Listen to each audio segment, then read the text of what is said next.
आप सभी को जय मसीह की। प्रभु को धन्यवाद देता हूँ। परमेश्वर पिता ने जो एक दिन और हमारे जीवन में जोड़ा, उस खुदावंत को मैं धन्यवाद देता हूँ। मेरे साथ पढ़ सकते हैं अय्यूब की पुस्तक, उसका 14 अध्याय, उसका 12 आयत को हम पढ़ेंगे। अय्यूब की पुस्तक 14 अध्याय, उसका 12 आयत।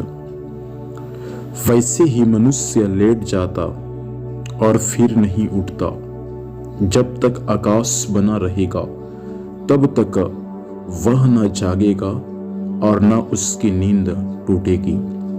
परमेश्वर पिता इस वचन के माध्यम से हम सभी को आशीर्वाद दे। यहाँ पर सफरियों मृत्यु के बारे में दिया गया है। इस पृथ्वी पर जो मनुष्य स्त्री से उत्पन्न हुआ वह थोड़े दिनों का है और उसका जीवन दुख से भरा रहता है। वो फूल के समान खिलता है, फिर उसको तोड़ दिया जाता है, और वो छाया की रीति के समान वे आप से आप ढल जाता है और कहीं नहीं ठहरता। इसलिए मनुष्य का दिन नियुक्त किए गए हैं और उसकी महीनों की गिनती भी परमेश्वर के पास लिखा हुआ है, और वो मनुष्य परमेश्वर की सीमाओं से आगे जा नहीं सकता। प्रियो, इस बातों को हमको समझना है कि यदि इस पृथ्वी पर हमारा जन्म हुआ है तो एक दिन इस पृथ्वी को छोड़कर हम सभी को जाना है। मनुष्य का जीवन परमेश्वर कहता है कि कुछ समय के लिए है, कुछ दिनों के लिए है। जैसा भाप कुछ समय दिखाई देता है, उसके बाद हवा में विलीन हो जाता है, वैसा ही मनुष्य का जीवन है। आज तो दिखता है लेकिन कुछ समय के बाद वो लुप्त हो जाता है।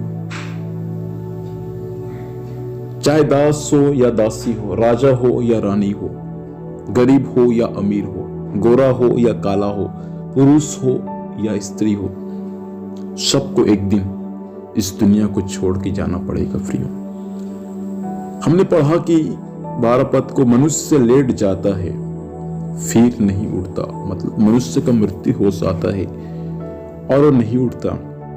जब तक आकाश बना रहेगा तब तक वह नींद से कभी नहीं जागेगा। प्रियो,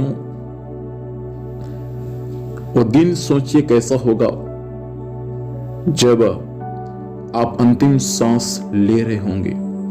सोचिए जब आपके शरीर से आत्मा जब बाहर उस दिन निकलेगा, तो सोचिए उस दिन आपके लिए कैसा दिन होगा। आकाश जब तक बना रहेगा तब तक वो व्यक्ति नींद से नहीं जागेगा। प्रभु के लोग जो प्रभु को जानते हैं, एक दिन उनका मृत्यु हो जाता है तो एक दिन परमेश्वर उसको अवश्य है कि उसको नींद से जगाएगा, और वो प्रभु के सच्चाई को भली भांति जानकर उनका मृत्यु हुआ है तो एक दिन नींद से जागेगा और तुरही का आवाज सुनते ही वो जी उठेंगे। लेकिन हाय उनके लिए जो प्रभु को नहीं जानते, उनके लिए वो दिन कैसा दिन होगा। इसलिए मेरे भाई बहन, जीवन कुछ समय के लिए है आपका। इस जीवन में प्रभु को प्रसन्न करें, लोगों से प्रसन्न रहे, लोगों को प्रसन्न करें। कभी किसी चीज का अहम और वहम आपके जीवन में नहीं होना चाहिए। इसलिए मैं आपसे ही कहना चाहूंगा, प्रिय, प्रभु को जाने, प्रभु को पहचाने, जीवन भर प्रभु में आनंदित रहे, ना निराश होना ना दुखी होना, क्योंकि प्रभु आपके साथ है। एक दिन जाना ही है सबको, लेकिन प्रभु को जानकर जो जाते हैं वो लाजर के समान परमेश्वर के गोद में रहते हैं। लेकिन जो प्रभु को जानकर जिनका मृत्यु नहीं होता, वे उस धनवान के समान प्रभु और आग में चलते रहते हैं। प्रार्थना करें कि प्रभु सहायता कर कि आपको जानकर सही रीति से प्रभु आप में जीवन जीऊं, ताकि एक दिन मेरा फिर से प्रभु जी उठने का दिन ठहरने पाए। प्रार्थना करेंगे। स्वामी, धन्यवाद इस वचन के लिए। वचन के अनुसार पिता सबको आपने आशीष दिया, ब्लेस किया। धन्यवाद देता हूं पिता, वचन के अनुसार सभी को आशीष दे। सभी प्रभु आप में मजबूती के साथ पा जा।